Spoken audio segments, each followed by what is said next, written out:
बच्चे ने हवाई जहाज के मॉडल को धीरे से धक्का दिया और अप्रत्याशित रूप से छोटे हवाई जहाज में एक लाइफ बोर्ड लगा हुआ था जो बाल्टी को आगे की ओर धकेल रहा था। लड़के को तुरंत एहसास हो गया कि हवाई जहाज पुनर्जीवित हो गया है, इसलिए उसने मॉडल को अपने शरीर से बांध लिया और फिर कूदने के लिए छत पर चला गया। पता चला कि वह चाहता था कि छोटा हवाई जहाज उसे स्वर्ग ले जाए। उसकी माँ ने उसे वापस खींच लिया, जिससे यह खतरा टल गया। इसके बाद माँ ने अपने बेटे को डांटा और हवाई जहाज के मॉडल को एक अलमारी में बंद कर दिया। लड़के ने कितनी भी विनती की, उसने उसे बाहर निकालने से इनकार कर दिया। माँ ने उसे वहां भी रख दिया जहां वह पहुंच न सके। अप्रत्याशित रूप से इस समय एक हवाई जहाज की आवाज सुनाई दी और लड़का इतना डर गया कि वह जल्दी से छिप गया। तभी हवाई जहाज कांच से टकराकर बुरी तरह टूट गया और वह यह सोचकर हवा की तरह आगे बढ़ने लगा कि उसका बेटा खतरे में होगा। माँ शियाओमी ने एक झाड़ू उठाया और विमान को नीचे गिराने के लिए तैयार हो गई, लेकिन इस क्रिया के कारण छोटा विमान 1 सेकंड के लिए नीचे उड़ गया। छोटा विमान फैल गया और लाल बत्ती जियाओमी को चेतावनी दे रही थी। लड़का डरा हुआ था, लेकिन अजीब बात यह थी कि विमान उस लड़के को चोट पहुंचाने के लिए तैयार नहीं था और फिर उन दोनों के ठीक सामने रुक गया। शियाओमी ने किसी को रोकने की हिम्मत नहीं की और केवल अपने बेटे को विमान से वापस कमरे में ले जाने दिया, यह नहीं जानते हुए कि आगे कुछ और विचित्र होगा। ऐसा विमान मॉडल कभी नहीं देखा। यह बिना किसी बिजली और रिमोट कंट्रोल के खुद उड़ सकता है।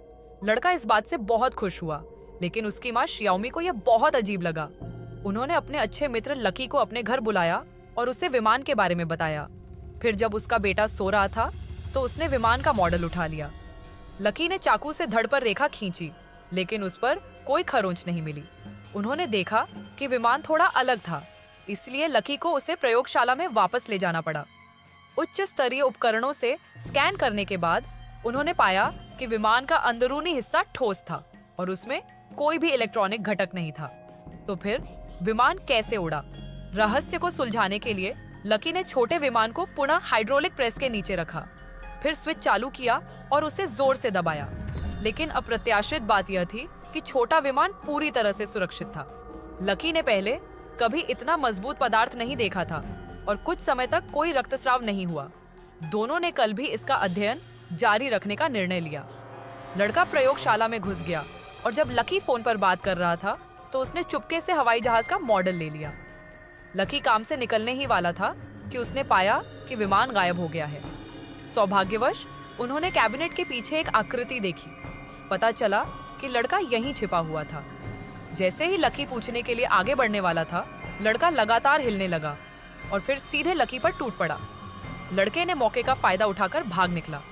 लकी ने प्रतिक्रिया व्यक्त की और प्रयोगशाला की सुरक्षा के लिए तुरंत अलार्म चालू कर दिया। शोर सुनकर वह तेजी से प्रयोगशाला की ओर भागा। उसके पास जाने के लिए कोई रास्ता नहीं था, इसीलिए लड़का केवल छत पर भाग सका, फिर विमान पकड़ा और नीचे कूद गया। जादुई बात यह है कि छोटे विमान ने सचमुच लड़के को हवा में ऊपर उठा लिया। वहां से गुजर रहे वाहन चालक इस विचित्र दृश्य को देखकर दंग रह गए। लड़का बहुत उत्साहित था। पूरी रात उड़ान भरने के बाद वह पहले से ही थक चुका था। छोटे विमान ने लड़के की नींद का फायदा उठाया और अकेले ही घर लौट आया। जियाओमी, जिसने यह दृश्य देखा, भयभीत हो गई। यह देखकर कि छोटे विमान का कोई इरादा नहीं था, जियाओमी ने बाहर निकलने का साहस जुटाया, लेकिन छोटा विमान अपने आप पीछे हट गया, मानो उसे याद दिलाने के लिए कि वह उसके साथ बना रहे। शियाओमी ने तुरंत प्रतिक्रिया व्यक्त की, इसलिए वह तुरंत कार में बैठ गई और पूरे रास्ते विमान की दिशा का अनुसरण किया। अंततः एक ऊंचे टावर के पास पहुंची। जब वह टावर के शीर्ष पर चढ़ा तो उसे एहसास हुआ कि वह वहीं सो गया था। जियाओमी उसे आराम करने के लिए कार में ले गई, लेकिन उसने यह उम्मीद नहीं की थी कि लकी भी उसे ढूंढने आएगा।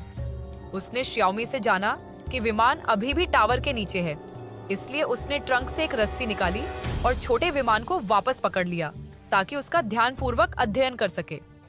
उस व्यक्ति ने मॉडल हवाई जहाज को रस्सी के लॉक में लगाने के लिए सावधानी पूर्वक काम किया, लेकिन जैसे ही उसने रस्सी का दूसरा सिरा लगाया, मॉडल हवाई जहाज भागने वाला था और लकी ने जल्दी से फोन खींच लिया। लेकिन छोटा विमान और भी अधिक शक्तिशाली था और यहाँ तक कि उसके दस्ताने भी धुएं से रगड़ गए थे। उसके पास अपने हाथ डीले करने और छोटे विमान को अपने सामने से गायब होने देने के अलावा कोई विकल्प नहीं था। हालांकि छोटा विमान नहीं गया, बल्कि ज्याओमी ने लौटने की पहल की। यह सोचकर कि उसका बेटा इस विमान को एक खजाने के रूप में मानता है, उसने लकी की बाधा को नजरअंदाज कर दिया, जल्दी से उस पर रस्सी खोल दी और फिर विमान को पिछले दरवाजे में रख दिया और शानदार तरीके से बाहर निकल गया। इतनी सारी चीजों से गुजरने के बाद लड़के को एहसास हुआ कि यह सब छोटे विमान की वजह से था। अपने परिवार को और अधिक परेशानी न हो, इसके लिए उसने रात में छोटे विमान को रेत में दफना दिया। लेकिन जब वह जाने ही वाला था तो वह अचानक गायब हो गया। इसलिए वह छोटे विमान को खोदने के लिए वापस गया, लेकिन काफी देर तक खोदने के बाद उसने पाया कि छोटा विमान गायब था। इसी समय एक आदमी प्रकट हुआ। यह आदमी वह लड़का था जो बहुत पहले मर चुका था। काफी देर तक बात करने के बाद पिता ने लड़के को अपनी बाहों में कसकर पकड़ लिया और उससे गंभीरता से कहा कि उसे अपनी माँ की बात माननी चाहिए। उन्होंने यह भी कहा कि वह उसे बड़ा होते हुए देखेंगे और स्वर्ग में हमेशा उसकी रक्षा करेंगे। सारी बातें समझाने के बाद पिता ने नाव को समुद्र की ओर बढ़ा दिया। लड़के ने अनिच्छा से अलविदा कहा और फिर पिता प्रकाश की किरण में बदल गए और आकाश में उड़ गए। लड़के के सामने यह बात सामने आई कि उसके पिता एक पायलट थे, क्योंकि वह काम में व्यस्त था। वह अपने परिवार के साथ जाने में असमर्थ हो गया, इसलिए क्रिसमस के दिन उसने अपने बेटे को एक मॉडल हवाई जहाज उपहार में दिया। अप्रत्याशित रूप से कुछ दिनों बाद लड़के के पिता की विमान दुर्घटना में मृत्यु हो गई। लड़के को दुखी न करने के लिए उसके दादा ने उससे झूठ बोला कि उसके पिता दूर चले गए हैं, लेकिन लड़का अच्छी तरह जानता था कि उसके पिता कभी वापस नहीं आएंगे। कुछ समय बाद लड़के को अचानक पता चला कि हवाई जहाज के मॉडल में जान थी। उसने सोचा कि जब तक हवाई जहाज उसे आकाश में ले जा सकेगा, वह स्वर्ग में अपने पिता को ढूंढ सकेगा। लेकिन अब उसे अंततः यह समझ आ गया है कि जब तक वह आसमान की ओर देखता रहेगा, उसके पिता हमेशा उसके साथ रहेंगे। आज की कहानी यहीं समाप्त होती है।